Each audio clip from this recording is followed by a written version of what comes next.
Alright, so बच्चों welcome back to our channel yo bio. समझ में आयो। प्रेम रतन धन बायो। देखिए, आज के बायो क्लास में ना हम लोग बात करेंगे ईटीएस के बारे में। One of the most frequently asked doubt वाला सेक्शन। अक्सर बच्चे ये पार्ट को डाउट के तौर पे पूछते हैं, और ये वाला पार्ट यूजुअली कैसा है ना कि या तो आधा समझता है या तो फिर समझता ही नहीं। सो अगर इस पार्ट को एकदम प्रॉपरली समझना है सो हम लोग ने इसके लिए एक अप्रोच अडॉप्ट करेंगे, जहां पे स्टार्टिंग में ना बेटा मैं तुमको ये एक बहुत सिंपल फ्लो चार्ट के हिसाब से बताऊंगा। एकदम सिंपल फ्लो चार्ट जो तुमको टेक्स्ट बुक में नहीं मिलेगा। ठीक है, so that will be my version of ETS that I am going to give it to you. But उसके बाद at the end of the day हमको तो पढ़ना है एनसीईआरटी टेक्स्ट बुक। तो ये प्रेजेंटेशन हो जाने के बाद फिर मैं एनसीईआरटी वाला डायग्राम ड्रॉ करके तुमको दिखाऊंगा, ताकि हम लोग फिर वो सिंपल वर्जन को एनसीईआरटी के डायग्राम से रिलेट कर लें। हाउएवर अगर हम लोग एनसीईआरटी का डायग्राम डायरेक्टली देखते हैं तो ये इतना कॉम्प्लिकेटेड प्रोसीजर है ना कि मतलब उसको डायरेक्ट समझने में थोड़ी डिफिकल्टी होगी। ठीक है, आराम आराम से करते हैं और इसको समझ के लेते हैं बेटा। नाउ टू बिगिन विथ, अब तक हम लोग ने इस चैप्टर में क्या देखा है कि ग्लूकोज जो है वो टूटा, और ग्लूकोज टूटा था कौन से एसिड में? Pyruvic acid.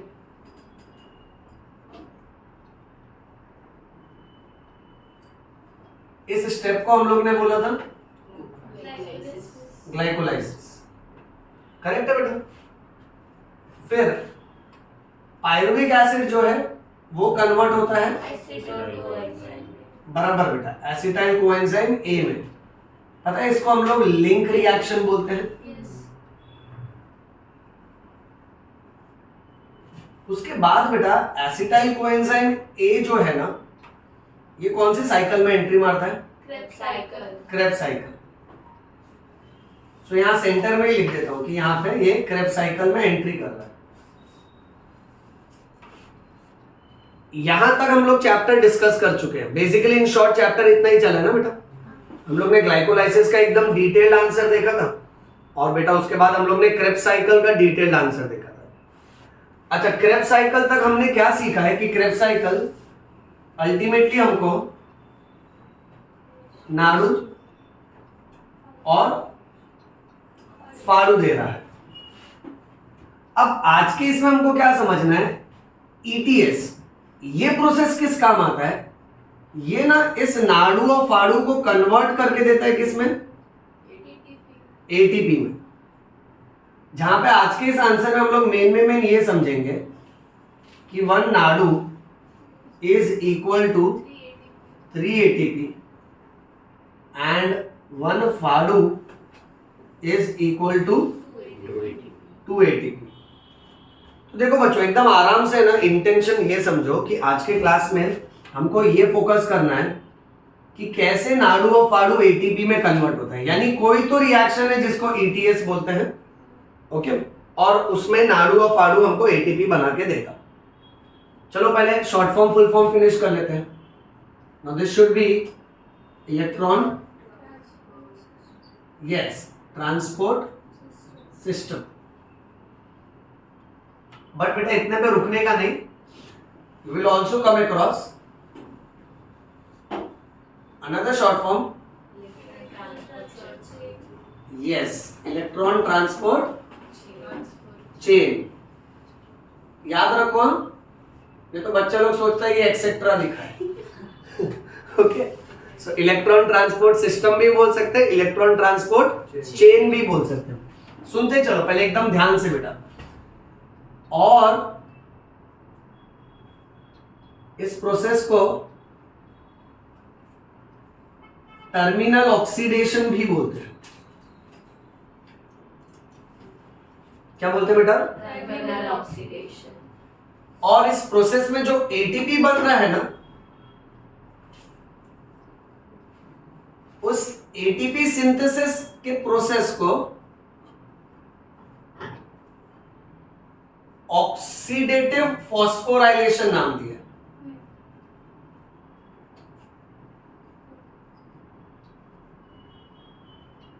क्या नाम दिया बेटा? Oxidative phosphorylation. Oxidative phosphorylation. देखो अब इस बात को एकदम अच्छे से समझो। यहाँ पे हम लोग ऑक्सीडेटिव वर्ड क्यों लगा रहे हैं? क्योंकि लॉस ऑफ इलेक्ट्रॉन होने वाला है। ऑक्सीडेशन यानी लॉस ऑफ इलेक्ट्रॉन, ये केमिस्ट्री का बेसिक है।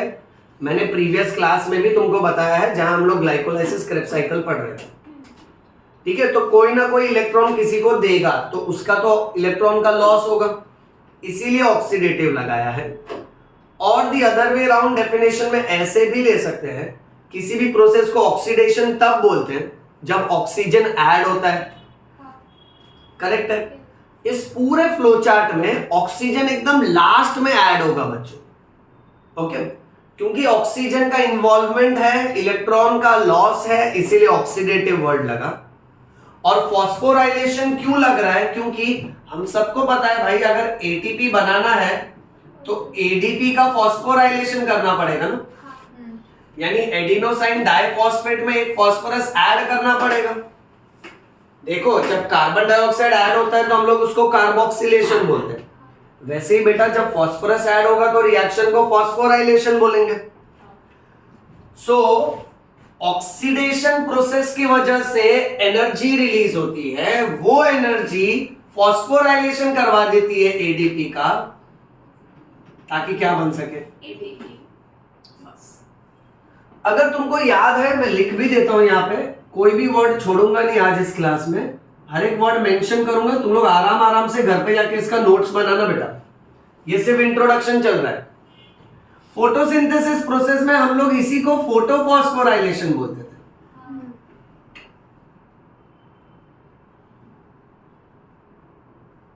क्योंकि वहां पे जो भी इलेक्ट्रॉन रिलीज होता था वो फोटॉन्स की वजह से रिलीज होता था। जहां फोटो सिस्टम 1, फोटो सिस्टम 2 में हम लोग फोटॉन्स ऑफ लाइट दिखाते थे बेटा, फिर वो इलेक्ट्रॉन एमिट करता था। तो वहां पे जो भी एटीपी बन रहा था वो सनलाइट की एनर्जी की बदौलत बन रहा था, इसीलिए उसको फोटोफॉस्फोराइलेशन बोला। अगर किसी को भी कॉन्सेप्ट में भी तकलीफ होती है ना, तो एटलीस्ट तुमको बॉटम लाइन बोलता हूं, तुमको ये याद रखना है कि फोटोसिंथेसिस चैप्टर में फोटोफॉस्फोराइलेशन है और रेस्पिरेशन वाले चैप्टर में ऑक्सीडेटिव फॉस्फोराइलेशन। समझा इतना बेटा? ओके, अब मैं नेक्स्ट पार्ट है ना, एक छोटा सा हिंट देता हूं, then we will blow this entire topic in a detailed manner. Okay, देखिए कैसा होता है मालूम है, ये जो इलेक्ट्रॉन ट्रांसपोर्ट सिस्टम है ना, this is just like passing the pass game. ठीक है, जैसे हम लोग पासिंग द पास खेलते हैं ना, वैसे आज के क्लास में आपको सिर्फ इतना याद रखना है कि भाई कौन किसको पास कर रहा है, दैट्स इट। ये लोग सब लोग इलेक्ट्रॉन एक दूसरे को पास करने वाले हैं, सब तरह तरह के केमिकल कंपाउंड्स के नाम आने वाले बेटा, जिसमें आपको मोस्ट इंपॉर्टेंटली ये फोकस करना है कि कौन किसको पास कर रहा है। सीक्वेंस, आप सीक्वेंस बदल नहीं सकते, आपको प्रॉपरली वही सीक्वेंस में इसको याद रखना है। अब हिंट ऐसा दे रहा हूं कि अभी नेक्स्ट 5 मिनट में जो हम लोग पूरा भर देने वाले हैं ना बोर्ड, ठीक है, उसमें मैं जितने भी केमिकल कंपाउंड्स लिखूंगा और तुमसे कहूंगा कि ये इलेक्ट्रॉन उछाल के इसने इसको दिया, फिर इसने इलेक्ट्रॉन इसको दिया, ये सारे केमिकल कंपाउंड माइटोकॉन्ड्रिया के इनर मेम्ब्रेन पे चिपके होते हैं बेटा। अंडरस्टैंड दिस, एक रफ आइडिया दिखाता हूं तुमको। जैसे मान लेते हैं एक कोएंजाइम यहां पे चिपका है, दूसरा कोएंजाइम यहां पे चिपका है, तीसरा यहां पर है, चौथा यहां पर है, और भाई समझ लेना ये लोग सब लोग एक दूसरे को कुछ ना कुछ पास करके दे रहे हैं। ठीक है, ये फ्लो चलेगा। यानी अब मैं जो भी केमिकल कंपाउंड लिखूंगा, सब बच्चों के दिमाग में एक ही इमेजिनेशन आना चाहिए कि ये सारे के सारे कोएंजाइम। कोएंजाइम क्या होता है? जो एंजाइम के साथ काम करता है। ओके, जैसे एक्टर और को एक्टर होता है, करेक्ट है, जो एक्टर के साथ काम कर रहा है। ठीक है, तो जो एंजाइम की एक्टिविटी में उसकी मदद करता है उसको हम लोग कोएंजाइम बोलते हैं। अब तरह तरह के केमिकल कंपाउंड्स ना इलेक्ट्रॉन को ट्रांसफर करने वाले हैं, और ये सारे केमिकल कंपाउंड्स यहां चिपके होते हैं। अब होता ऐसा है कि ये सारे केमिकल कंपाउंड्स अलग अलग एनर्जी लेवल पे होते हैं। तो जब भी इलेक्ट्रॉन हायर एनर्जी लेवल से लोअर एनर्जी लेवल पे ट्रांसफर होता है ना, तो बीच में थोड़ी एनर्जी रिलीज होती है। उस एनर्जी को, तुमने ये पार्टिकल देखा होगा, पता है, ऐसा इसके बेस को F0 बोलते हैं और इसके हेड को F1 बोलते हैं। ओके, तो जब भी है ना एनर्जी रिलीज होती है तो ये पार्टिकल फिर क्या करता है, इसके हेड के अंदर एटीपी बनाने वाला एंजाइम होता है जिसको एटीपी सिंथेज बोलते हैं। तो यहां इलेक्ट्रॉन पास हुआ, एनर्जी रिलीज हुई, उस एनर्जी की मदद से ये F0 F1 पार्टिकल एटीपी बना के देता है। अब अगले 2 मिनट में बेटा हम लोग चलेंगे केमिकल कंपाउंड्स में, सब केमिकल पे केमिकल चलेगा, बट ये हुक करके रखो अपने दिमाग में कि वो सब यहां चिपके बेटा इनर मेम्ब्रेन में, और ये लोग एक दूसरे को पासिंग द पास कर रहे हैं। ओके, जब भी एनर्जी लेवल का डिफरेंस आता है, एनर्जी रिलीज होता है, तो ये जो F1 पार्टिकल है ये अल्टीमेटली हमको एटीपी बना के देता है। अब वो कैसे क्या है वो हम लोग स्टेप बाय स्टेप देखते हैं, ठीक है। स्टार्टिंग में ना बच्चों सिर्फ इतने प्रेजेंटेशन का फोटो क्लिक कर लो, ये बोर्ड प्रेजेंटेशन का फोटो क्लिक कर लो, फिर चलते हैं मेन आंसर पे।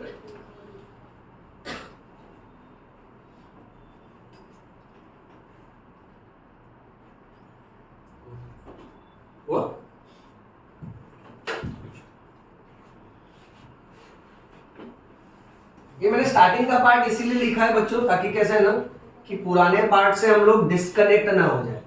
पूरे फ्लो चार्ट में हमने ये देखा कि ग्लाइकोलाइसिस और क्रेब्स साइकिल अल्टीमेटली हमको नाडू और फाड़ू बना के देता है। अब हमको इस आंसर में समझना है कि कैसे नाडू और फाड़ू एटीपी में कन्वर्ट होगा।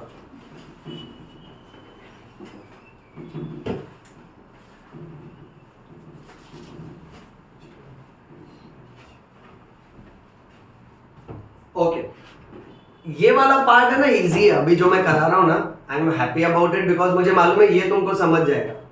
बट फिर ये पार्ट को एनसीईआरटी के डायग्राम से रिलेट करना ना, वो थोड़ा दिमाग लगाने वाली बात होगी, ठीक है। तो आराम से देखते जाओ एकदम।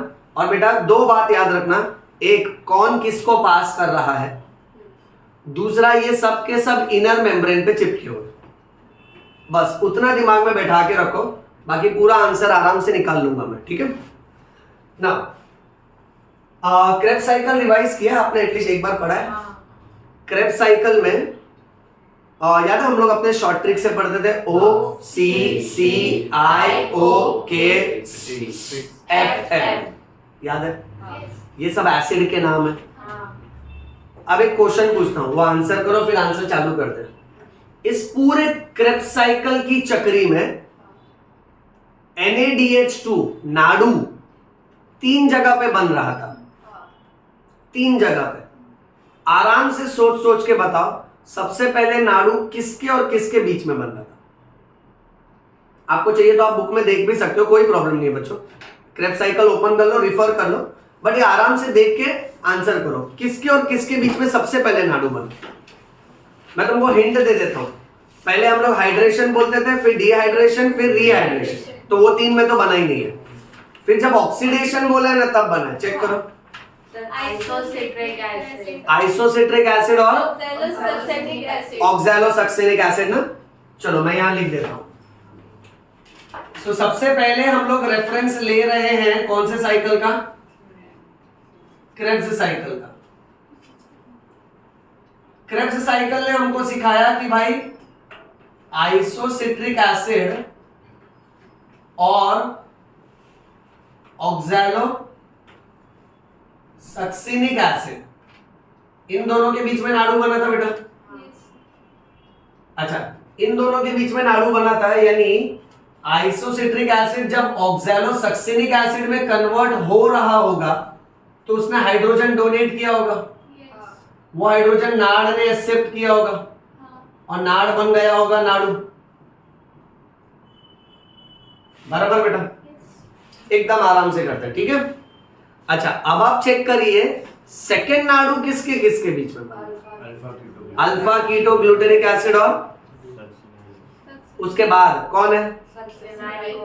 सक्सिनाइल कोएंजाइम है। देखो उसके वही स्टेप में कि उसके ऊपर वाले स्टेप में? अल्फा कीटो ग्लूटेरिक एसिड और सक्सिनाइल कोएंजाइम है, मेंशन कर देते हैं।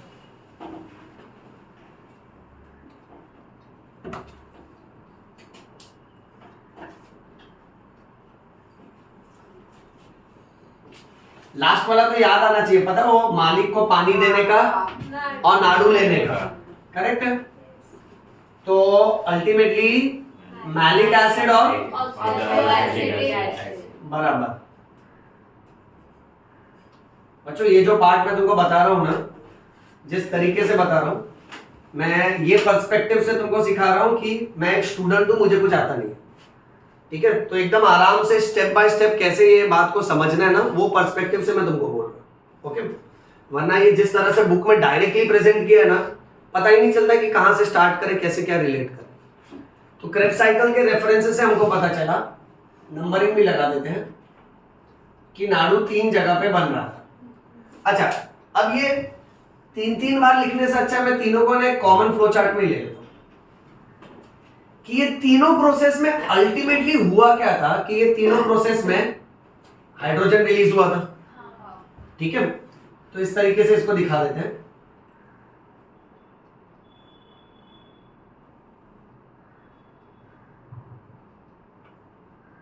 बराबर है? ओके, अब तीनों ने हाइड्रोजन रिलीज किया, अब यहां से आंसर चालू होगा बच्चों, ओके? अब इस हाइड्रोजन को सबसे पहली बार नाड़ कैच करेगा और वो बना देगा नाड़ू, ओके? फिर होता कैसा है मालूम है, कि ये जो नाड़ू है ना, ये हाइड्रोजन को वापस से लूज कर देता है, फेंक देता है बेटा। अब खाली फ्लो चार्ट देखते जाना, ये अगर हाइड्रोजन दे देगा तो वापस से नाड़ में कन्वर्ट हो जाएगा, ओके? अब इस हाइड्रोजन को एक और केमिकल कंपाउंड है वो एक्सेप्ट करता है, हमारी भाषा में इसको फमन बोलेंगे। क्या बोलेंगे? हाँ, सो फमन इस हाइड्रोजन को एक्सेप्ट करेगा और बना देगा फमन हु, जैसा नाड़ नाड़ू, फाड़ फाड़ू, फमन फमन हु। देखिए वैसे तो FMN फॉर्म्स FMNH2। हाय, इतना बोलेगा कितना समय बर्बाद होता है ना बेटा, शॉर्ट में, ठीक है? फुल फॉर्म है ना, मैं अलग से लिखूंगा बेटा, अभी डायरेक्ट याद रखो, फ्लैविन मोनो न्यूक्लियोटाइड। क्या कहा मैंने? हाँ, जैसे नाड़ू, फाड़ू, ठीक है, ये सब कंपाउंड्स होते हैं ना, ये सारे कोएंजाइम्स है बेटा, ओके? ये भी मैं वर्ड लिख दूंगा, कोई भी मतलब तुमसे पूछेगा ना कि नाड़ू और फाड़ू क्या है, तो स्पेसिफिक टेक्स्ट बुक के लैंग्वेज में उसको कोएंजाइम बोला जाता है। आसान समझने के अनुसार भाई इनका यही काम है कि ये लोग हाइड्रोजन लेते हैं, दूसरे को देते हैं, ठीक है? बट इनका डेजिग्नेशन है कि इनको कोएंजाइम्स बोलते हैं बेटा। अब फमन हु क्या करता है, ये हाइड्रोजन को वापस से लूज कर देगा बेटा, तो ये अपना हाइड्रोजन वापस से दे देगा, तो यहां से देते हुए मैं दिखाता हूं। सो फमन हु वापस से फमन में कन्वर्ट हो जाएगा। अब इसके बाद क्या होता है मालूम है, ये हाइड्रोजन को यूबिक्विनोन नाम का एक केमिकल, स्पेलिंग लिखेंगे यूबिक्विनोन, वो इसको एक्सेप्ट करता है बेटा। और यूबिक्विनोन जब इसको एक्सेप्ट करेगा ना, तब वो बन जाता है रिड्यूस्ड यूबिक्विनोन, या तो इसको यूबिक्विनोन H2 भी बोल सकते। थोड़ा स्लो हो जाता हूं यहां पे, मैं वापस से कह रहा हूं, 2 बातें दिमाग में चलनी चाहिए। एज अ स्टूडेंट तुम्हारे दिमाग में 2 ही बातें चलनी चाहिए, कि मेरे को सर ने कहा है कौन किसको दे रहा है वो सीक्वेंस बाय हार्ट कर, और दूसरा ये सब के सब माइटोकॉन्ड्रिया के इनर मेम्ब्रेन पे चिपके, ठीक है?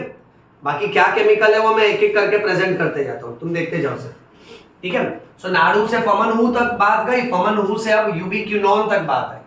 यूबिक्विनोन भी ये हाइड्रोजन को रखेगा नहीं ज्यादा, वो भी इस हाइड्रोजन को डोनेट कर देगा, तो यहां से निकाल देता हूं वापस।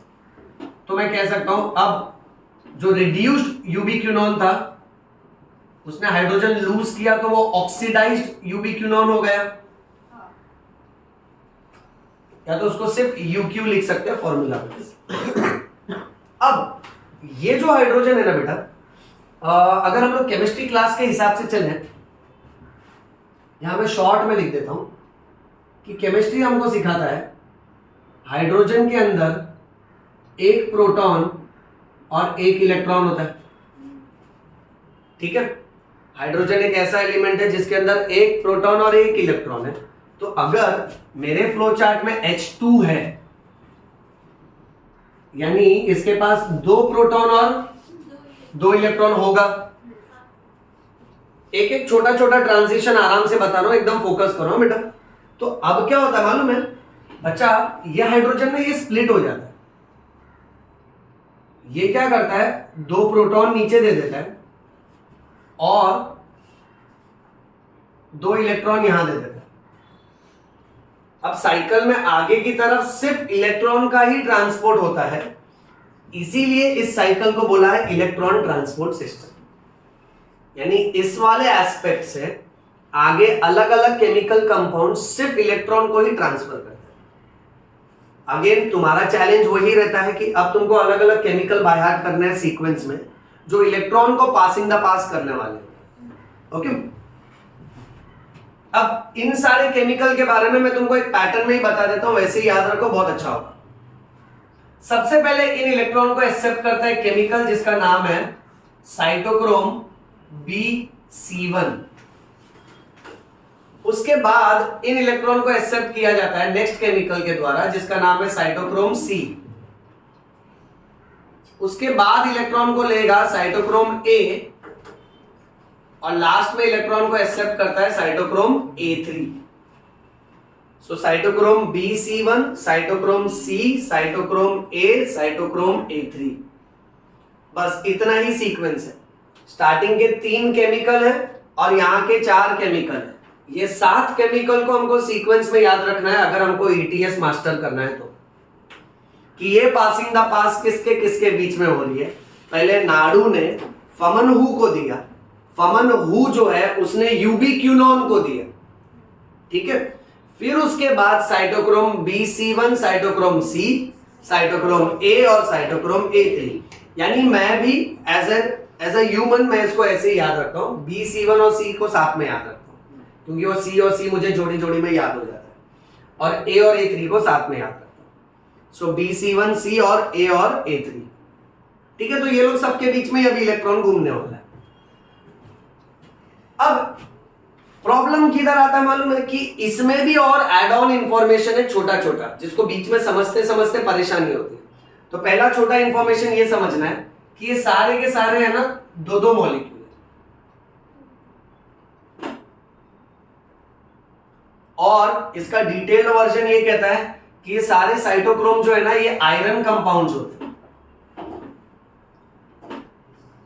और ये आयरन फेरिक फॉर्म में भी एग्जिस्ट कर सकता है और फेरस फॉर्म में भी एग्जिस्ट कर सकता है।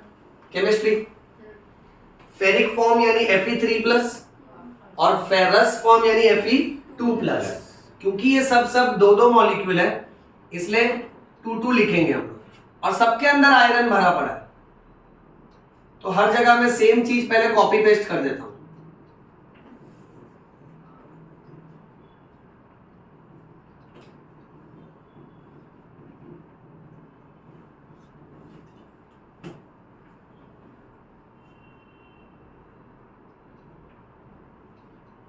अब यहां ध्यान से देखना बेटा, यहां बात ऐसी है कि ये 2 इलेक्ट्रॉन को, अब क्योंकि इलेक्ट्रॉन ट्रांसपोर्ट होने वाला है इसको मैं अलग कलर से लिखूं। अब 2 इलेक्ट्रॉन को सबसे पहले साइटोक्रोम BC1 एक्सेप्ट करेगा। तो साइटोक्रोम BC1 जब 2 इलेक्ट्रॉन को एक्सेप्ट करेगा तो उसके पास Fe3+, Fe3+, ऐसे 2 है, ये 2 साइटोक्रोम है ना। सो एक एक इलेक्ट्रॉन क्या करेगा, Fe3+ के एक पॉजिटिव चार्ज को काट देगा तो Fe2+ हो जाएगा। दूसरा इलेक्ट्रॉन भी Fe3+ के एक चार्ज को काट देगा तो वो भी Fe2+ हो जाएगा। सो Fe2+ के 2 मॉलिक्यूल बनेंगे। इसको एक्सपांड करके लिख देता हूं बट फिर रब कर दूंगा क्योंकि मुझे स्पेस चाहिए वहां पे, ठीक है। यहां ध्यान से देखो। सो कहानी कुछ ऐसी है कि Fe3+ और Fe3+, 2 मॉलिक्यूल है, एक्सपांड करके लिखा मैंने। इलेक्ट्रॉन भी 2 है ना, इसको सेपरेट करके लिखता हूं। तो ये इलेक्ट्रॉन इसके पॉजिटिव चार्ज को खा जाएगा और ये इसके पॉजिटिव चार्ज को खा जाएगा। What I will get is Fe2+ and Fe2+। अब दोनों को कंबाइन करके लिखो तो 2Fe2+ होगा ना, राइट। सेम चीज चलते रहेगा। नेवर माइंड, अभी रहने देते हैं, बाद में जब चाहिए रहेगा तब रब कर देते हैं। फिर ये Fe2+ भी इलेक्ट्रॉन को ज्यादा देर रखता नहीं है, ये इलेक्ट्रॉन को वापस से दे देता है, तो Fe2+ Fe3+ के फॉर्म में चले जाएगा और ये इलेक्ट्रॉन बाहर निकला 2 इलेक्ट्रॉन, उसको साइटोक्रोम C एक्सेप्ट करता है और उसमें अल्टीमेटली Fe2+ का फॉर्म आता है। फिर ये भी इलेक्ट्रॉन रखेगा नहीं, ये इलेक्ट्रॉन वापस देके अपने ओरिजिनल फॉर्म में आता है और ये 2 इलेक्ट्रॉन को अल्टीमेटली एक्सेप्ट करता है साइटोक्रोम A। इसको थोड़ा मैं स्पेस देके लिख देता हूं ताकि कंजेस्टेड ना हो। बच्चों अगर फ्रेम कट हो ना तो मुझे बताना। हाँ,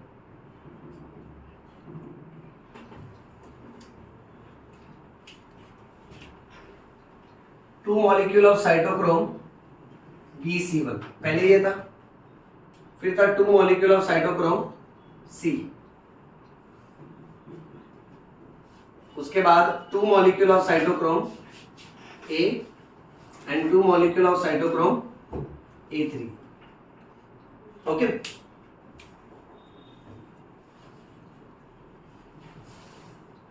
सबके ऊपर Fe3+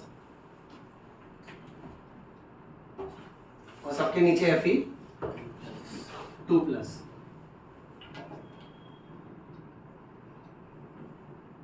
साइटोक्रोम जो है ना वो आयरन वाले कंपाउंड है बच्चों। ओके, अब इलेक्ट्रॉन ट्रांसफर कंटिन्यूस दिखा लेता हूं कि इसने इलेक्ट्रॉन वापस दे दिया तो ओरिजिनल फॉर्म में आ गया, फिर ऐसे दिखाओ ये 2 इलेक्ट्रॉन को इसने एक्सेप्ट किया, इसका Fe2+ हो गया, ये इलेक्ट्रॉन वापस से दे दिया, ये बाहर निकाला, तो ये खुद ओरिजिनल फॉर्म में गया, फिर ये इसको एक्सेप्ट करेगा, तो ऐसा कंटिन्यूस लिख देते बेटा। ऐसा कर करके फाइनली साइटोक्रोम A3 जो है वो 2 इलेक्ट्रॉन को लूज करेगा। ये दिख रहा है स्क्रीन में, बराबर दिख रहा है ना? ओके, अब बच्चों बात ऐसी है, फिर फाइनली ये 2 इलेक्ट्रॉन को ना हाफ O2 एक्सेप्ट करता है। कौन एक्सेप्ट कर रहा है? Half O2। Half O2 is as good as single oxygen atom. ठीक है, टेक्स्ट बुक ने ये ट्रेंड से लिखा है। अब ये जब इस इलेक्ट्रॉन को एक्सेप्ट करेगा तब जाके ये मेरे को बना के देगा O2-, क्योंकि हाफ O2 यानी O। अब इसमें 2 इलेक्ट्रॉन अगर जाएगा तो ये तो O2- बन जाएगा ना, 2 नेगेटिव चार्ज आएगा।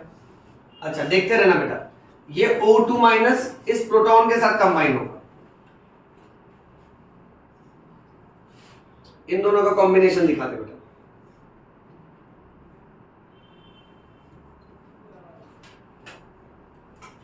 दो नेगेटिव चार्ज और इसके 2 पॉजिटिव चार्जेस कैंसिल, फिर बचेगा सिर्फ 2 हाइड्रोजन और 1 ऑक्सीजन। सो बेसिकली मुझे क्या मिलेगा यहाँ पे? वाटर। इस वाटर को नाम दिया गया है, इसे बोलते हैं मेटाबॉलिक वाटर। क्या बोलते हैं इसे?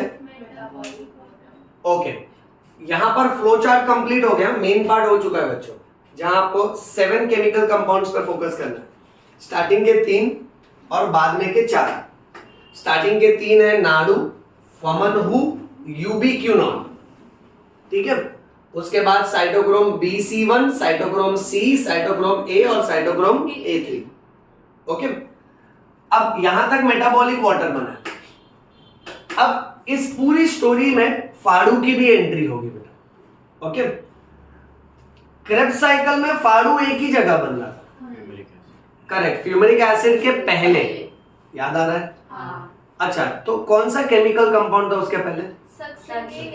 सक्सेनिक एसिड था।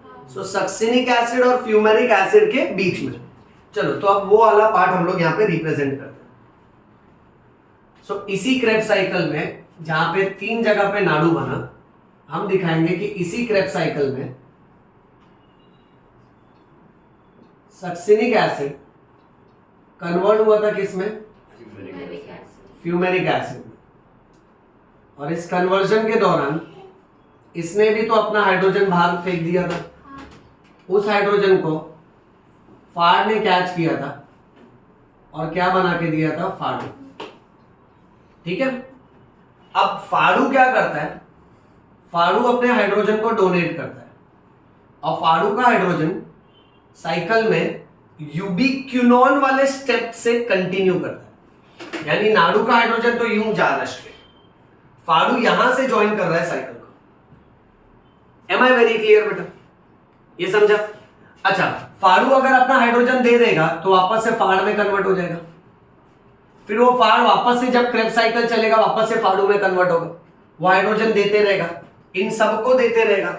ये सब के सब तो माइटोकॉन्ड्रिया के इनर मेम्ब्रेन पे चिपके हैं और ये क्रेब्स साइकिल की कहानी तो माइटोकॉन्ड्रिया के मैट्रिक्स के अंदर हो रही है। We are clear with this बेटा? ओके, अब सबसे मेन स्टेप आ रहा है बच्चों, एंड लकीली अच्छा है कि कुछ रब करने की जरूरत नहीं पड़ेगी, कि जब जब ये इलेक्ट्रॉन का ट्रांसफर होता है ना, तो दो केमिकल कंपाउंड्स के बीच में जो एनर्जी लेवल का डिफरेंस होता है उस हिसाब से ये देखा गया है इस ट्रांसफर के दौरान एनर्जी रिलीज होती है। अब वो एनर्जी के मदद से तुरंत वो जो F1 पार्टिकल का जो हेड है ना, उसके अंदर एटीपी बनाने वाला एंजाइम है जिसको एटीपी सिंथेटेज बोलते हैं।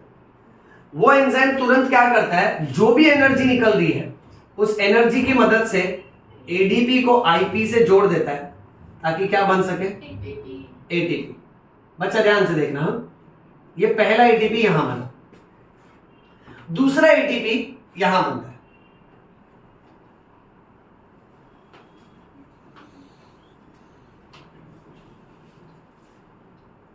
एडिनोसाइन डाइफॉस्फेट को कंबाइन करवाया जा रहा है इनऑर्गेनिक फॉस्फेट के साथ, और तीसरा एटीपी बेटा यहां बनेगा।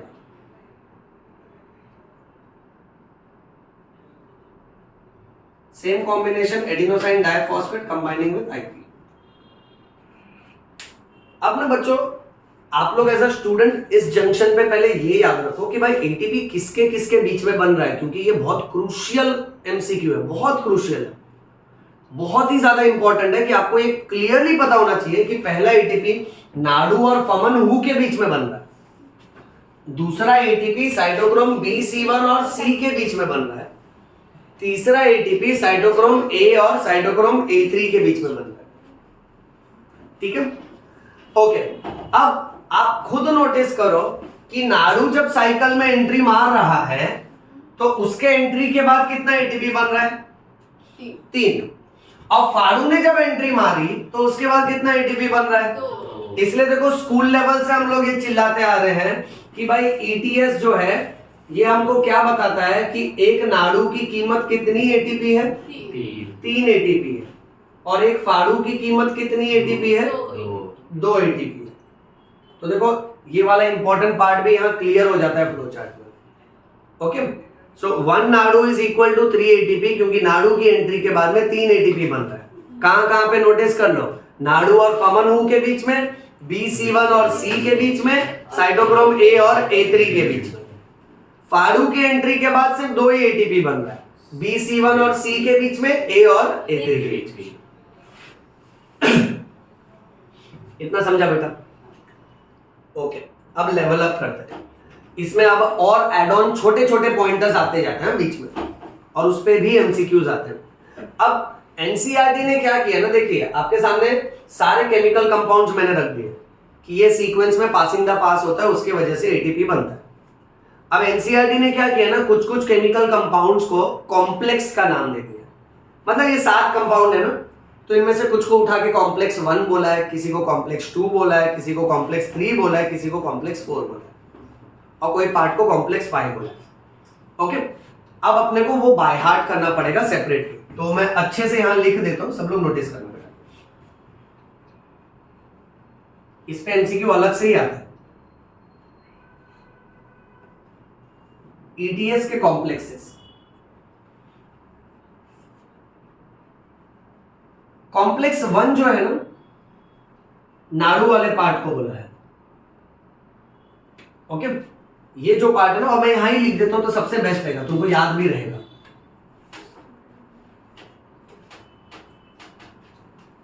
इसको पूरे को कॉम्प्लेक्स 1 बोल दिया। नेक्स्ट,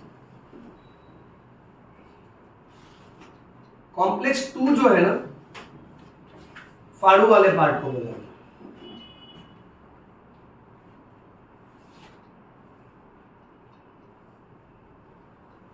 फिर इसके बाद बेटा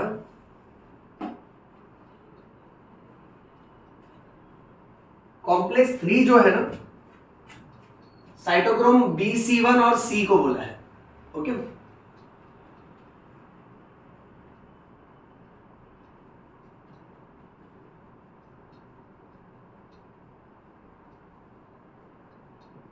इधर ही रहना है, complex 3। So this is cytochrome BC1 वाला था। नीचे लिखो, दिखेगा ना स्क्रीन में? ठीक है, नहीं दिखे तो बताना। फिर कॉम्प्लेक्स 4 जो है ना, कॉम्प्लेक्स 4 में क्या किया है, साइटोक्रोम C को लिया है, सुनो ध्यान से, उसके साथ साथ साइटोक्रोम A को लिया है, साइटोक्रोम A3 को लिया है, और इसके साथ साथ 2 और कॉपर सेंटर्स होते हैं, वो मैं तुमको एनसीईआरटी के फ्लो के हिसाब से दिखाऊंगा। इन सबको कॉम्प्लेक्स 4 बोला है। ओके, जिसमें से मेन साइटोक्रोम A और A3 का रोल प्ले है इसमें। तो यहां हम लोग लिखेंगे कि यहां से चालू हो रहा है कॉम्प्लेक्स 4, इसको और इसको।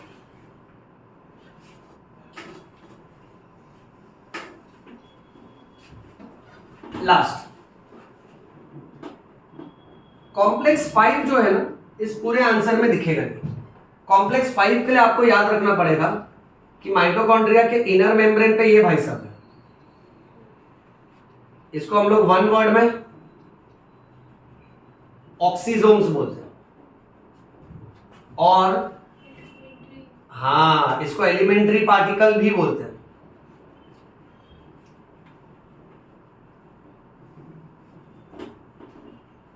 इसके 3 टुकड़े हैं, हेड, स्टॉक और बेस।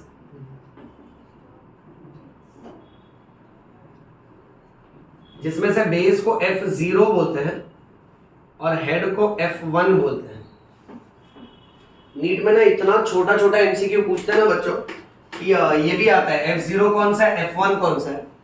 प्लस एक जगह पे एनसीईआरटी ने जिस हिसाब से लाइन दिया है ना, उसके हिसाब से पूछा जाता है कि इसको इंटीग्रल प्रोटीन बोलते हैं और इसको पेरिफेरल प्रोटीन बोलते हैं।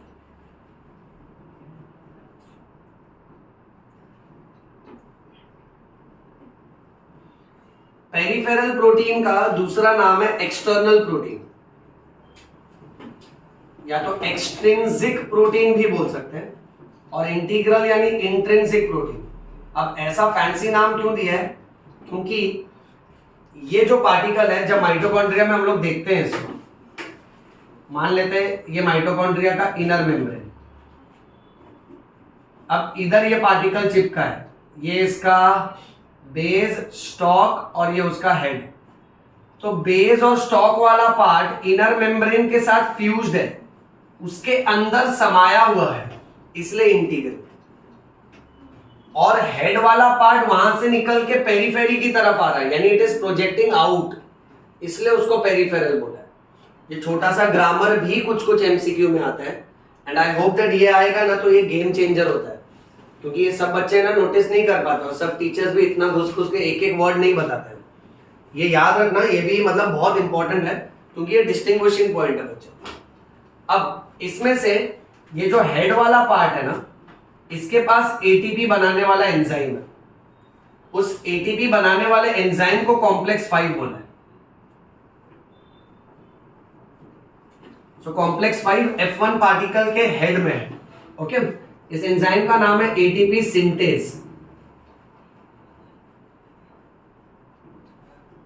चलो, अब तुम्हारी रिस्पॉन्सिबिलिटी ये है बच्चों कि तुम लोग कॉम्प्लेक्सेस बाय हार्ट करो। आराम आराम से देखो इसको कि नाड़ू जो है वो कॉम्प्लेक्स 1 है, फाड़ू जो है वो कॉम्प्लेक्स 2 है, BC1 साइटोक्रोम जो है वो कॉम्प्लेक्स 3 है, फिर साइटोक्रोम C आता है, साइटोक्रोम A, A3 और 2 कॉपर सेंटर, ये लोग कॉम्प्लेक्स 4 है, और एटीपी बना के देने वाला एंजाइम जो है वो कॉम्प्लेक्स 5 है। अब आप देखो ना, अपना जो मेन स्केलेटन है उसके ऊपर कितने छोटे छोटे ओवरलैप्स आ रहे हैं, राइट? यही सब के वजह से ना कैसा है कि, और स्टूडेंट्स कैसा है ना कि जब सब एक साथ पढ़ने जाते हैं ना, दे गेट कंफ्यूज, बिकॉज इसमें एक अप्रोच होता है। पहले बहुत प्यार से आप याद रखो कि केमिकल कंपाउंड्स का सीक्वेंस क्या है, आप सातों केमिकल को याद कर लो, फिर आप देखो कि एटीपी किसके किसके बीच में बन रहा है, उसके बाद फिर आप उनके कॉम्प्लेक्सेस के नाम लगाओ कि ठीक है इसको कॉम्प्लेक्स 1 बोला, इसको 2, इसको 3, इसको 4, और एटीपी बनाने वाला जो एंजाइम है वो कॉम्प्लेक्स 5। इतना समझा बच्चों?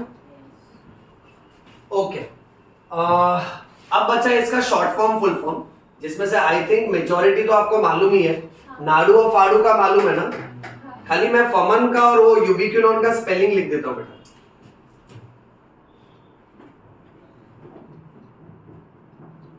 दिस इज फ्लैविन मोनो, बराबर बेटा, न्यूक्लियोटाइड, एंड दिस इज यूबिक्विनोन। ठीक है, तो जो जो सेपरेट इंफॉर्मेशन है उसको अलग कर लेता हूं, ये फुल फॉर्म एक अलग से याद रखना, केमिस्ट्री के बेसिक के हिसाब से ये वाला सेट अलग से याद रखना, ये ऑक्सीजन वाला, केमिस्ट्री के बेसिक के हिसाब से फेरिक का फेरस हो रहा है, ये अलग वर्किंग कॉलम हमने दिखाया बेटा, ओके। और ये वाला सेक्शन,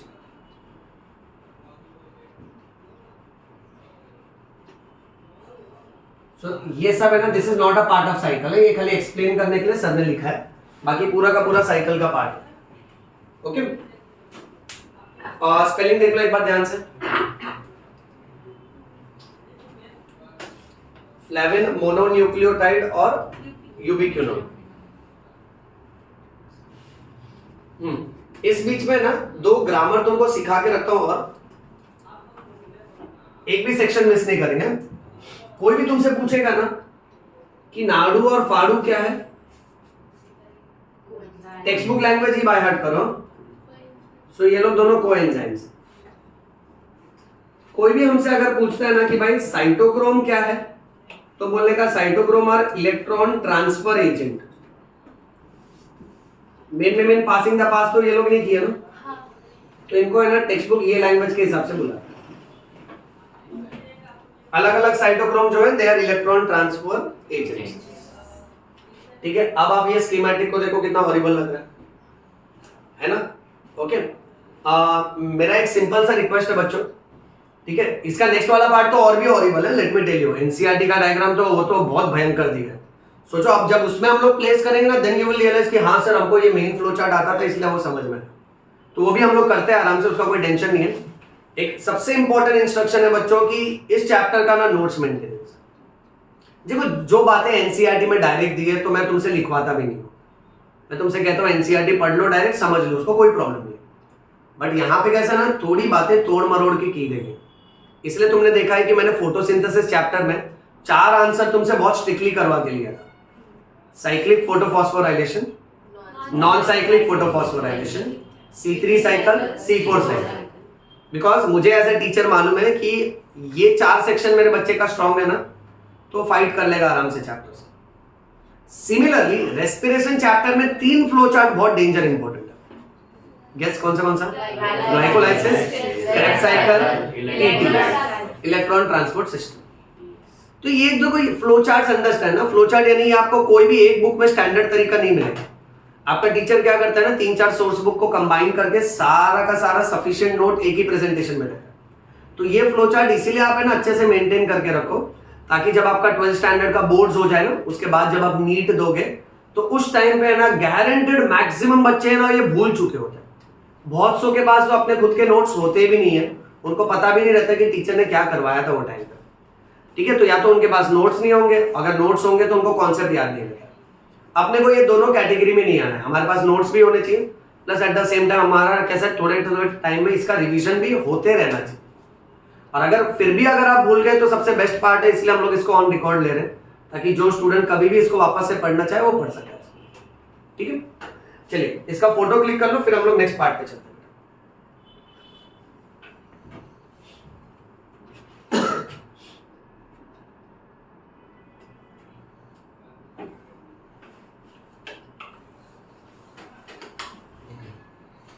डन, जूम करके एक बार देख लो, फिर मैं रब कर लेता हूं। आया क्लियर एकदम? ओके।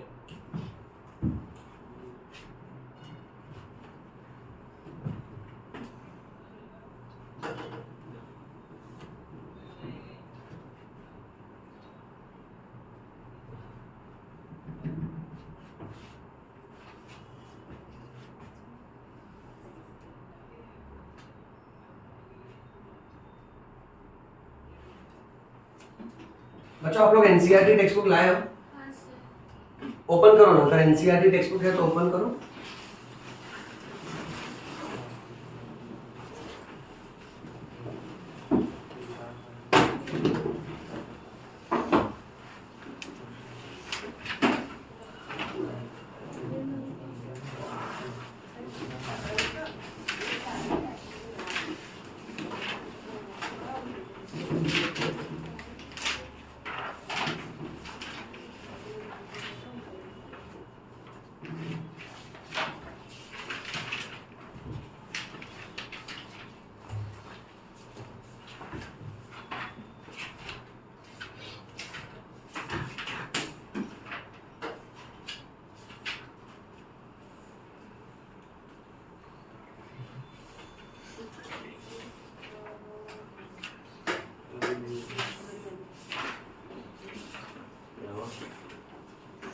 उसका डायग्राम देखो ईटीएस का एनसीईआरटी में दिख रहा है, एकदम हॉरिबल सर।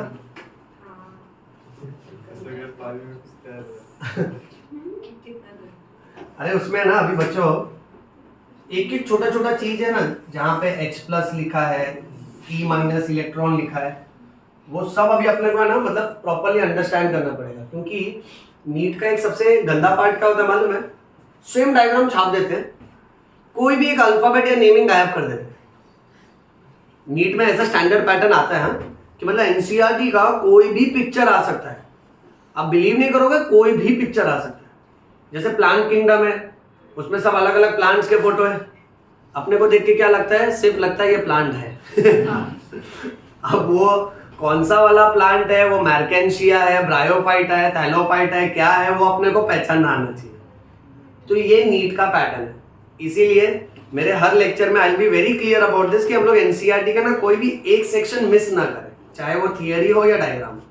ओके, अब पहले मैं इसका एक रफ स्केलेटन बना लेता हूँ।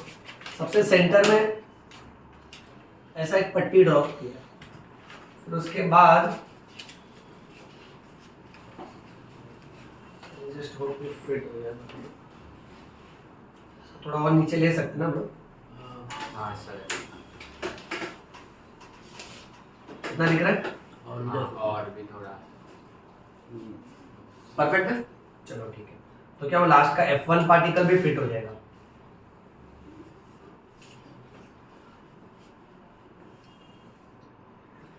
Okay, now the point is 4 structures draw किए।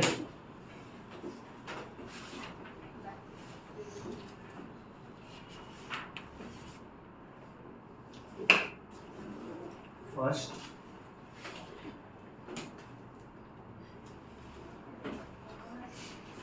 सेकेंड वाला रेक्टेंगल है ना पूरा,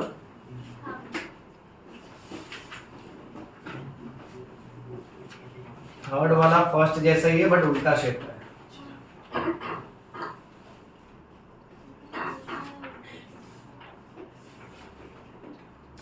और फोर्थ वाला बल्ब जैसा है ना।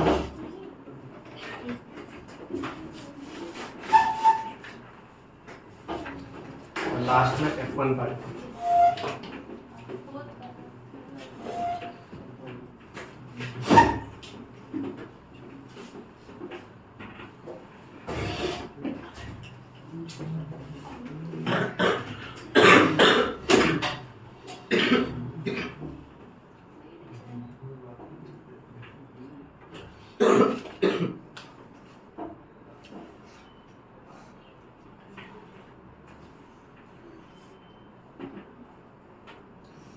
फर्स्ट ऐसा है, करेक्ट?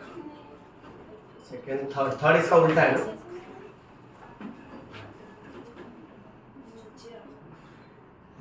हाँ, वो फोल्ड के क्या नीचे की तरफ दिया। अच्छा, दैट शुड नॉट मैटर, फिर भी ठीक है। एनसीईआरटी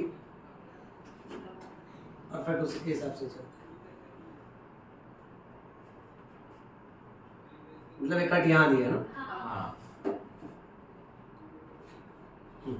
फिर इसी का रिवर्स आई गेस थर्ड वाला है, फोर्थ वाला है। फोर्थ वाला है, हाँ। Second, third, fourth. अच्छा, तो इसमें कट ऊपर आएगा। हाँ। इस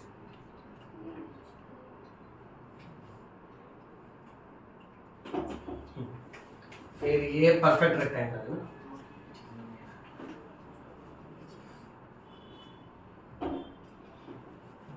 तो ये यहां से क्लोज्ड है और इस तरफ से थोड़ा एक्सपांडेड है ना।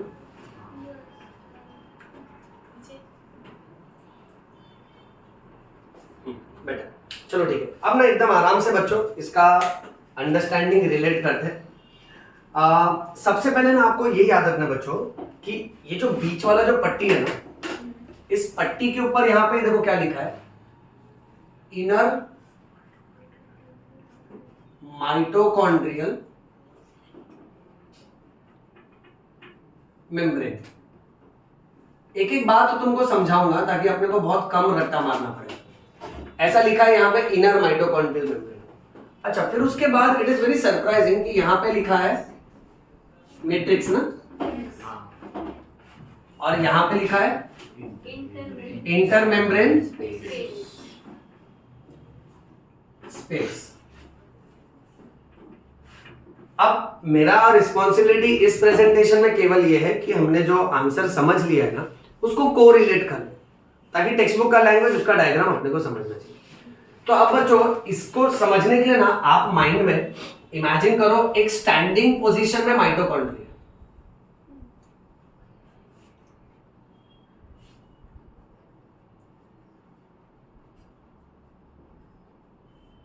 एंड देन बेटा माइटोकॉन्ड्रिया का जो इनर मेम्ब्रेन है उसकी बात करते हैं।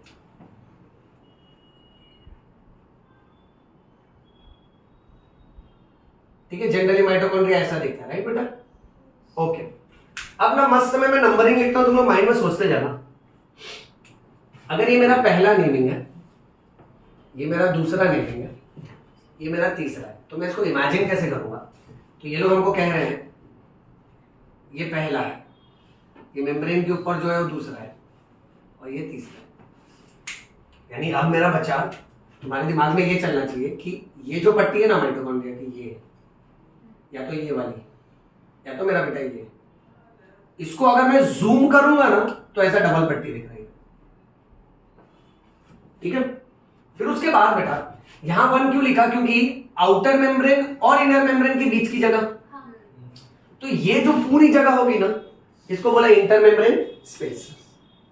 ठीक है, और ये जो थर्ड वाला ये तो माइटोकॉन्ड्रिया के अंदर का जेली लाइक मटेरियल है, उसको मैट्रिक्स बोलेंगे।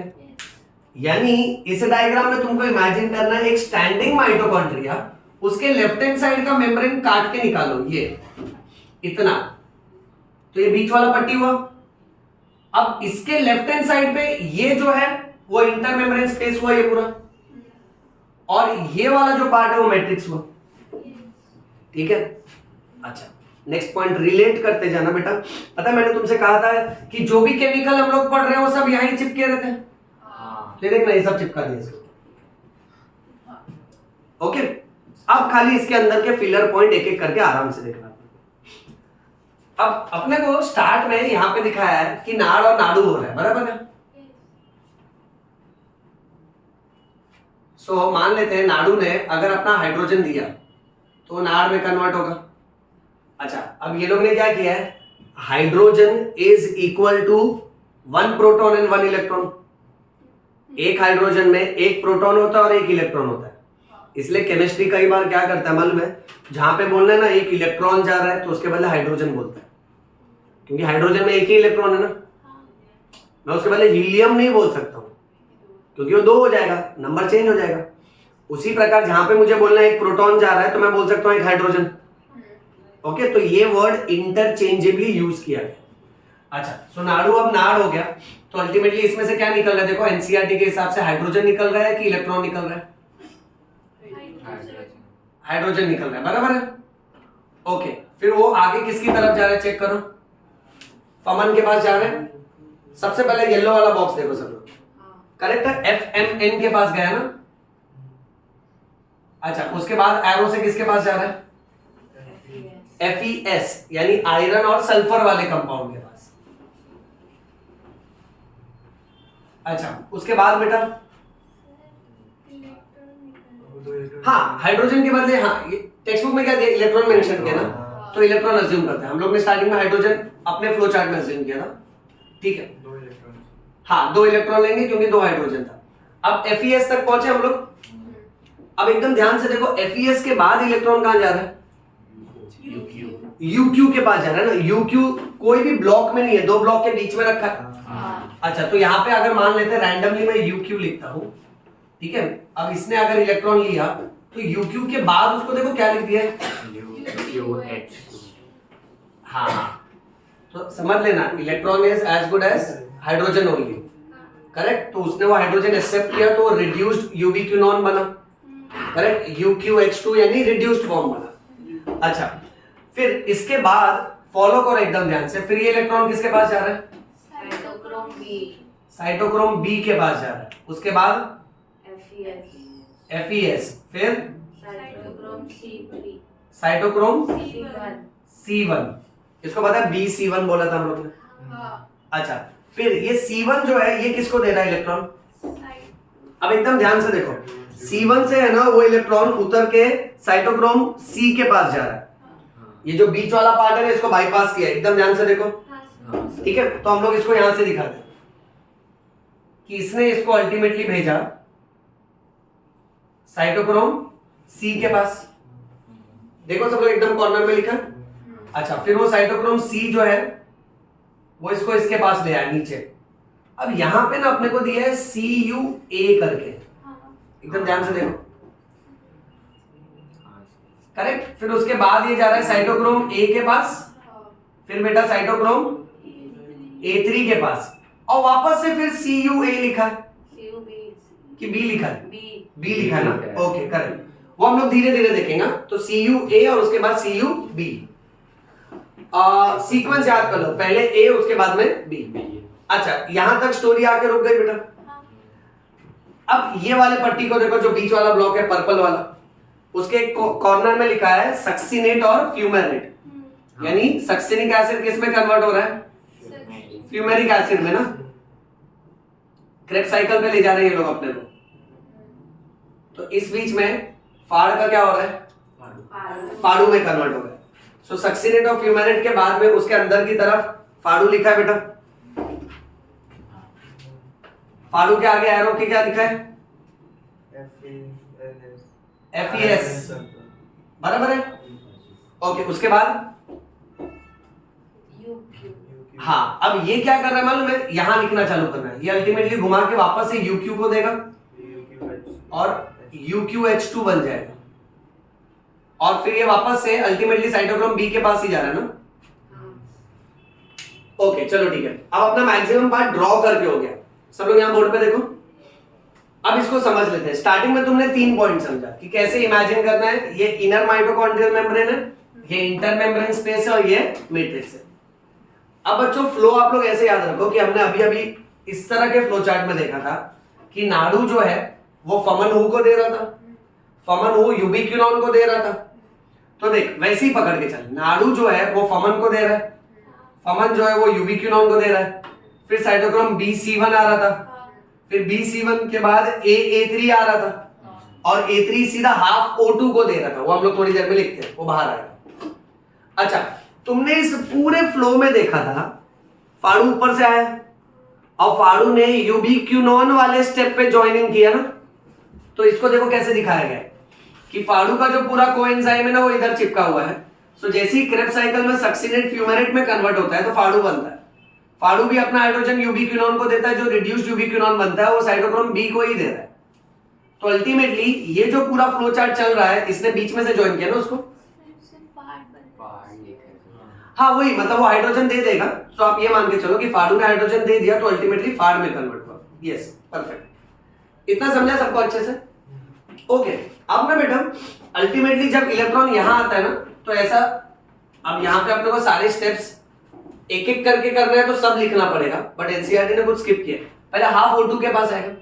अच्छा, हाफ O2 पहले 2 इलेक्ट्रॉन एक्सेप्ट करता है ताकि वो बनता है O2 माइनस। ये एक्चुअल कहानी है बेटा, ओके। अब ये जो O2 माइनस है ये अल्टीमेटली 2 प्रोटॉन के साथ कंबाइन होएगा और तब जाके ये बना के देगा H2O। पता है इसको हम लोग ने कौन सा वाटर बोला है? हाँ, मेटाबॉलिक वाटर। तो अभी आप वहां पे देखो कुछ कुछ स्टेप स्किप करके डायरेक्टली वाटर बनाया गया है। फाइन। फिर लास्ट वाला ये जो पार्ट है, इसमें F1 पार्टिकल का ये बेस और स्टॉक वाला पार्ट फ्यूज्ड है और उसका हेड बाहर निकाला है। हेड के अंदर क्या लिखा है? करेक्ट, क्योंकि यहाँ पे एंजाइम है जिसका नाम है एटीपी सिंथेस। अच्छा, अब हर एस्पेक्ट में से ये लोग ने प्रोटॉन बाहर की तरफ पंप किए। ओके, स्टार्टिंग में अगर हम लोग देखेंगे तो यहां से 4 प्रोटॉन निकाला है।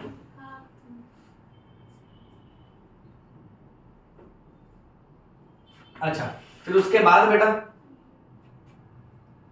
फाड़ू वाले स्टेप से भी निकाला है।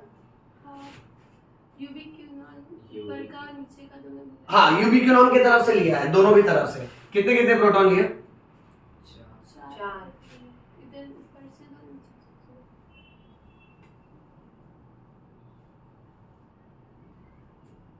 करेक्ट, फिर 2 प्रोटॉन भी होगा, देखो चेक करो, हाँ लास्ट में से होगा। हाँ very परफेक्ट। ओके, अब मैं यहाँ पे एक अलग ही आंसर चालू हो जाता है। ये सारे प्रोटॉन को फॉलो करो बेटा। अब ये जो प्रोटॉन है अल्टीमेटली वो इसमें से पास ऑन हो रहे, फाइनली देखो ध्यान से। और जब इसमें से वो निकले ना पास होके, तब जाके एटीपी सिंथेटेज क्या कर देता है, एडीपी को आईपी से कंबाइन करवाता है ताकि क्या बन सके, एटीपी। सो फाइनली ये पूरा मगजमारी इसको लेकर है। ओके, हाँ, बट यहाँ पे ये नहीं दिखाया कि नाड़ू के बाद 3 एटीपी और फाड़ू के बाद 2 एटीपी, क्योंकि नॉर्मली कैसा होता है मालूम है, जब नाड़ू फमनू को देता है ना, ठीक है, तो ये प्रोटॉन यहाँ पंप हो जाता है और जो एनर्जी रिलीज होती है ना, तो ये एडीपी को आईपी से जोड़ के एक एटीपी बनाता है। फिर जब नेक्स्ट ये बी C1 और C के बीच में ट्रांसफर होता है तब और एक एटीपी बनता है, ए और A3 के बीच में ट्रांसफर होता है तब और एक एटीपी बनता है। बट जब फाड़ू एंट्री मारता है ना, तो फाड़ू की एंट्री के बाद सिर्फ 2 एटीपी बनता है। इसलिए जनरल रूल याद रखना, 1 NADH is equal to 3 ATP, 1 FADH is equal to 2 ATP. अच्छा, अदर देन दिस बेटा, if you are very fine observer then you should notice यहाँ पे ऐसा कुछ प्लस प्लस लिखा है ना, और यहाँ पे माइनस माइनस साइन डाला है, और बीच में कोई ग्रेडियंट लिखा है, इलेक्ट्रोकेमिकल ग्रेडियंट इसके अंदर।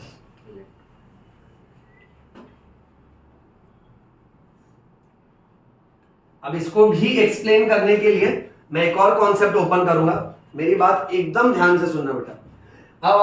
टॉपिक अचानक से है ना एक अलग ही सेक्शन में चले जाता है, जहां हम लोग ने फोटोसिंथेसिस चैप्टर में, एवरीबॉडी प्लीज लुक हियर, एक टाइटल पढ़ा था which was called as chemiosmotic hypothesis. सब लोग रिपीट करो, इसको क्या कहते हैं? ये हाइपोथेसिस जो है, this was given by doctor Peter Mitchell. और डॉक्टर पीटर मिशेल ने केमी-ऑस्मोटिक हाइपोथेसिस से हमको यह समझाया था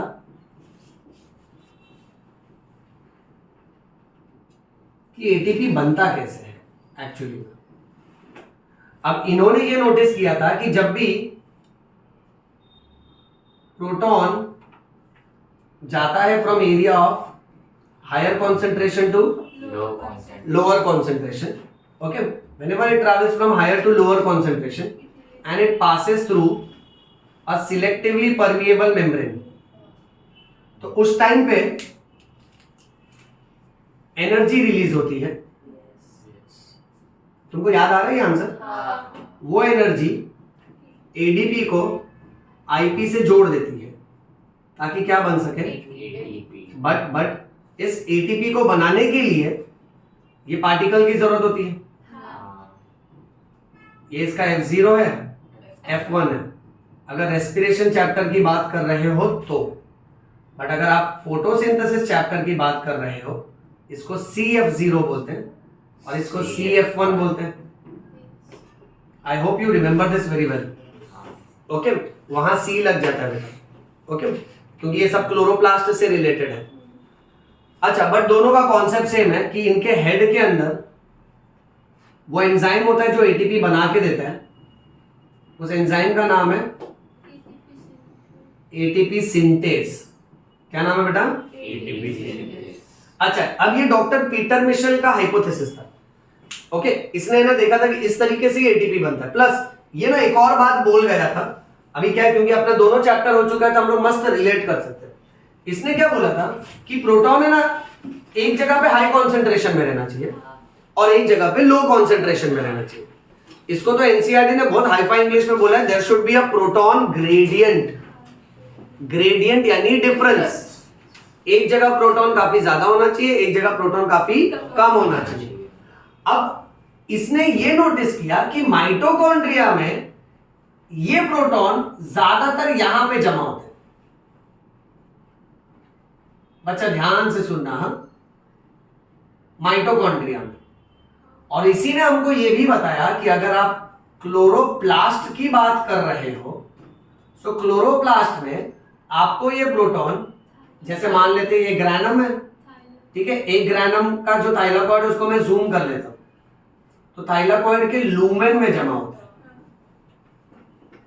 अब पॉइंट ऐसा है कि माइटोकॉन्ड्रिया में प्रोटॉन का हाई कॉन्सेंट्रेशन इंटरमेम्ब्रेन स्पेस में होगा और क्लोरोप्लास्ट में प्रोटॉन का हाई कॉन्सेंट्रेशन थाइलाकॉइड के लूमेन में होगा।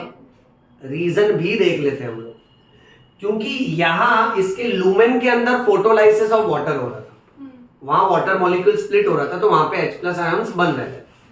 और यहां पे H+ आयंस का कॉन्सेंट्रेशन क्यों ज्यादा है, क्योंकि देखो इनर मेम्ब्रेन पे ये सब के सब केमिकल कंपाउंड है और ये लोग सब लोग अपना प्रोटॉन उस तरफ पंप कर रहे हैं बेटा, तो सारा प्रोटॉन यहां जमा हो रहा है और क्योंकि पॉजिटिव चार्ज यहां जमा हो रहा है इसलिए यहां पॉजिटिव चार्ज लगा है और सारा प्रोटॉन अल्टीमेटली यहां से होकर वहां गया था ना, करेक्ट।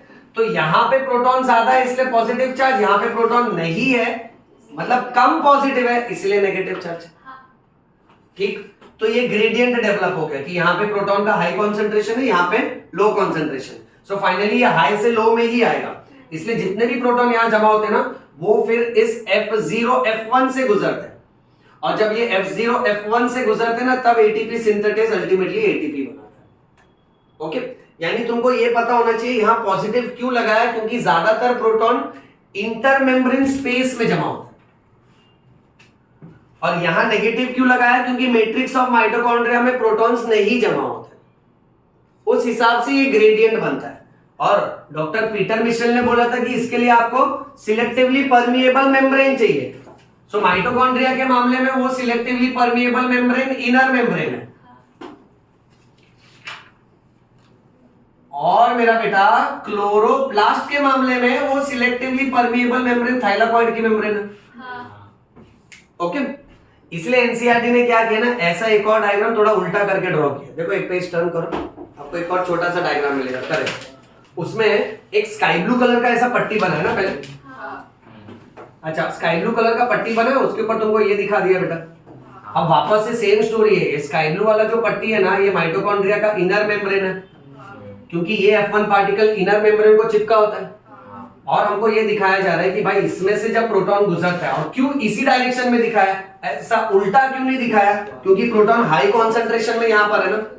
सो बच्चा वी कैन राइट दैट कि यहाँ पर H+ आयोन्स का हाई कॉन्सेंट्रेशन है और यहाँ पर H+ आयोन्स का लो कॉन्सेंट्रेशन है। पीटर मिशेल की थियरी ने बोला था वो हाई से लो जाएगा और जब भी वो सिलेक्टिवली परमिएबल मेम्ब्रेन से जाएगा तो ये मेम्ब्रेन सिलेक्टिवली परमिएबल मेम्ब्रेन हो गई, तो एनर्जी निकलेगी, वो एनर्जी के दम पे आप एडीपी और आईपी को जोड़ सकते हो और उसको जोड़ने के लिए जो एंजाइम चाहिए वो तो इसके हेड में है ही ऑलरेडी, एटीपी सिंथेस।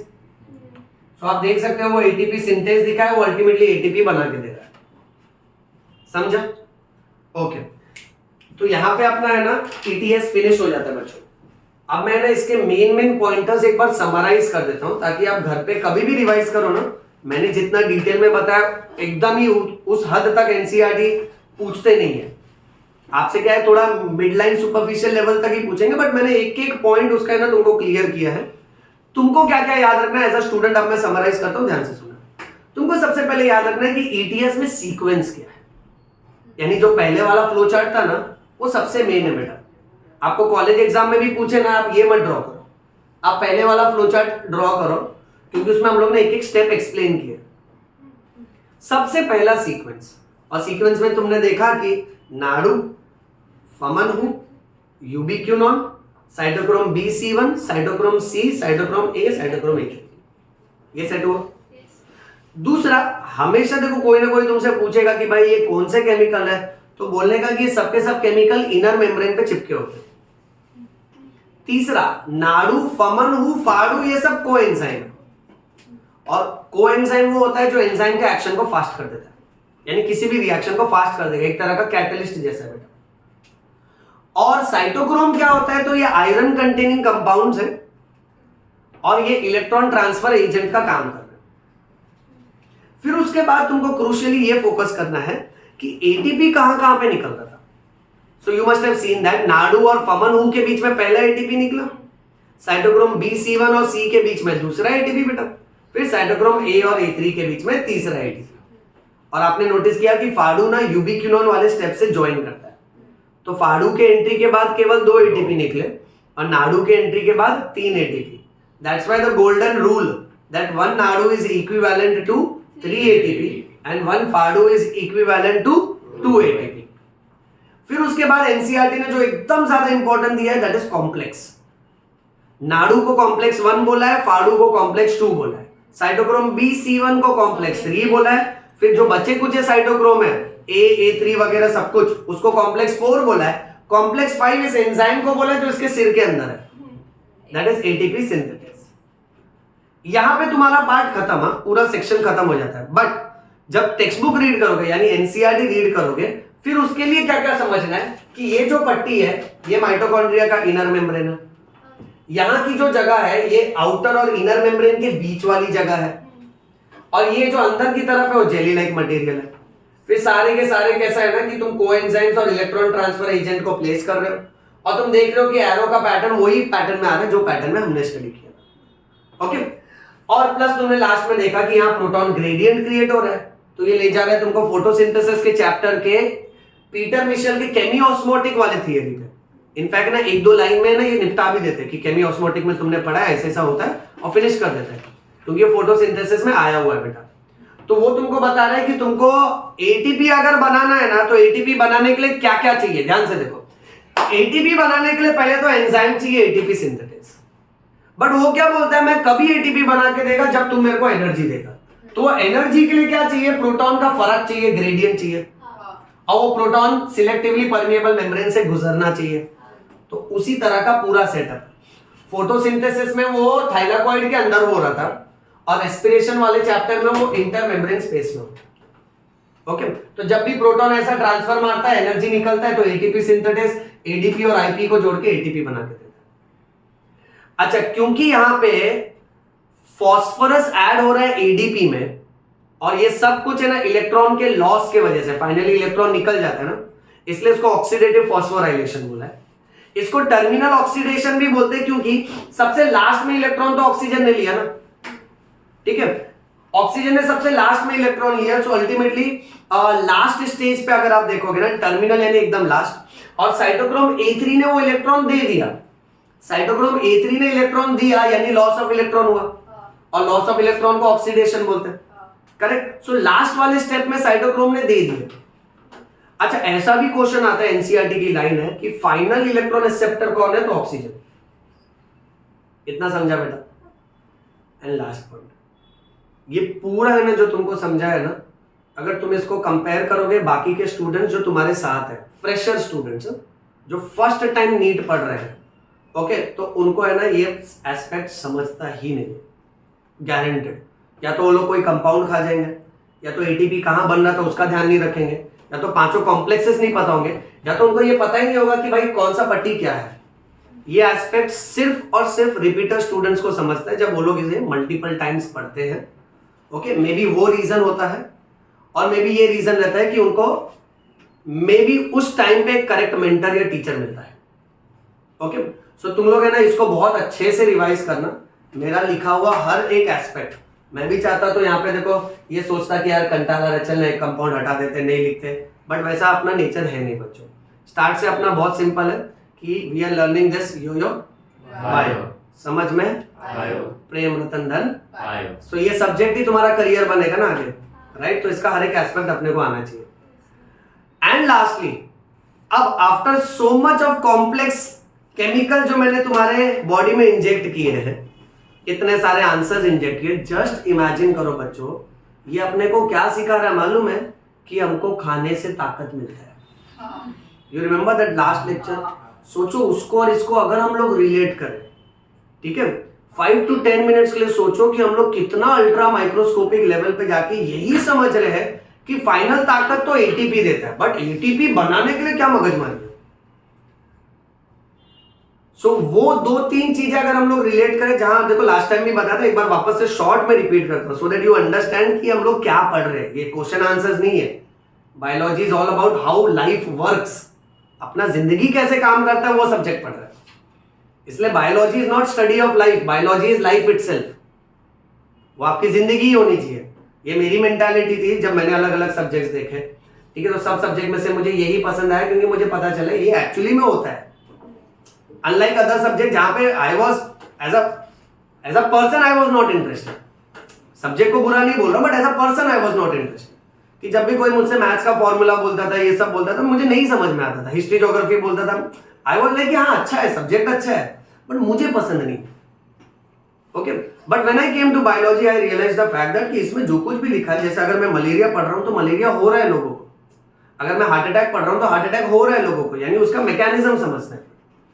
और यहाँ पे इस चैप्टर के एंड में it is such a marvellous concept that बच्चों कि डाइजेशन चैप्टर से अगर चालू करें कि वो खाना थाली में है, उसका हमने इंजेक्शन किया, मैस्टिकेशन किया, डिग्लूटेशन किया। सो माउथ से pharynx, oesophagus, stomach, small intestine, उधर complex substances got broken down into simple substances. So आपका स्टार्च जो है मैल्टोज में टूटा था, मैल्टोज से ग्लूकोज में गया। अब स्मॉल इंटेस्टाइन में finger like projection villi, villi के अंदर ब्लड कैपिलरी होते हैं, वो खींच लेते हैं उसको। तो सोचो आपने जो भी रोटी चावल दाल वगैरह जो भी कुछ खाया है, फ्रूट्स, वो सब के सब अल्टीमेटली ग्लूकोज में कन्वर्ट होते हैं, ठीक है, और वो अल्टीमेटली गए आपके ब्लड वेसल में, क्योंकि विलाई के अंदर ब्लड वेसल है। अब ब्लड में जो ग्लूकोज है ना वो हार्ट में जाता है, हार्ट उसको पंप करता है, पूरे बॉडी को बांट देता है। अब बॉडी के हर एक सेल में ग्लूकोज है। सोचो सेल में जैसे ही ग्लूकोज आता है ना, आपका ग्लाइकोलाइसिस का आंसर चालू। आपके हर एक सेल में सोचो, फिंगर का एक टिप है ना, उसके अंदर भी thousands to lakhs of cells होते हैं बच्चों। अपने बॉडी में ट्रिलियंस ऑफ सेल है। इंसान के शरीर के सेल को अगर एक लाइन में अरेंज करें तो अपने पृथ्वी के 4.5 चक्कर हो जाते हैं। इतने सारे सेल्स है, वो सेल इतना छोटा है कि दिखता ही नहीं है। तो हम वो बात कर रहे हैं कि हमने जो खाया उसका ग्लूकोज सेल के अंदर गया, उसके साइटोप्लाज्म में ग्लाइकोलाइसिस मारा। उसमें आप खाली स्टेप्स भी सोचो, वो glucose 6 phosphate, fructose 6 phosphate, fructose 1,6 diphosphate, धाप पागल, 2 मॉलिक्यूल ऑफ पागल, 1,3 डाईपीजीए, 3 पीजीए, 2 पीजीए, पेपापा। अब इतना सिर्फ साइटोप्लाज्म में हुआ, सेल के साइटोप्लाज्म में। फिर ये जो पायरुविक एसिड है, अब इसने बोला नहीं, अब मैं माइटोकॉन्ड्रिया में जाऊंगा अगर ऑक्सीजन आया तो, यानी एरोबिक रेस्पिरेशन। आने वाले लेक्चर में ये भी बताऊंगा कि अगर एनेरोबिक रेस्पिरेशन हुआ ना बेटा, तो ये लैक्टिक एसिड बना देता है। यार नहीं, अगर ऑक्सीजन नहीं आया तो तभी लंग्स बोलते हैं तुम लोग टेंशन क्यों ले रहे हैं, डाइजेस्टिव सिस्टम ने अपना काम किया ना, ग्लूकोज लाके दिया, मैं तुमको ऑक्सीजन देता हूं। अब ब्रीदिंग वाला चैप्टर 12th में सिखाऊंगा, तब तो तुम लोग और पागल हो जाएगा। 3 या 4 लेक्चर में तुमको समझेगा कहानी एक सांस की, story of one breath. Same story चलेगा कि वो ऑक्सीजन जाएगा nostrils, pharynx, larynx, trachea, bronchus, bronchioles, alveolus. Alveolus के बाजू में ब्लड कैपिलरी, उसमें आरबीसी, उसमें हीमोग्लोबिन। वो हीमोग्लोबिन ऑक्सीजन पकड़ता, बोलता ऑक्सीजन दे। उधर सेल में ग्लूकोज का पायरुविक एसिड हो रखा है, मुझे जाके उसको देना है। तब जाके हम लोग साइमल्टेनियसली जो ब्रीथ करते हैं ना, वो ऑक्सीजन जब पहुंचता है तब पायरुविक एसिड बोलता है फैंटास्टिक, अब मैं जाता हूं माइटोकॉन्ड्रिया के मैट्रिक्स में। तब वो लिंक रिएक्शन मार के एसिटाइल कोएंजाइम ये बनाता है। फिर सोचो बच्चों, इस माइटोकॉन्ड्रिया के इस मैट्रिक्स के अंदर क्रेब्स साइकिल होती है। वो पूरा अपना oxaloacetic acid, citric acid, cis aconitic acid, isocitric acid, okay, alpha ketoglutaric acid, succinyl coenzyme है, succinic acid, fumaric acid, malic acid, ये सब जब कन्वर्ट होता है ना, तो ये नाड़ू और फाड़ू देता है। अब सोच बेटा, इसमें से जो नाड़ू और फाड़ू निकला ना, नाड़ू और फाड़ू फिर अपना हाइड्रोजन डोनेट करते हैं, और हाइड्रोजन के अंदर इलेक्ट्रॉन है, और उसको पकड़ने के लिए सारे कोएंजाइम्स इस इनर मेम्ब्रेन पे चिपके होते हैं, जो आज का लेक्चर है।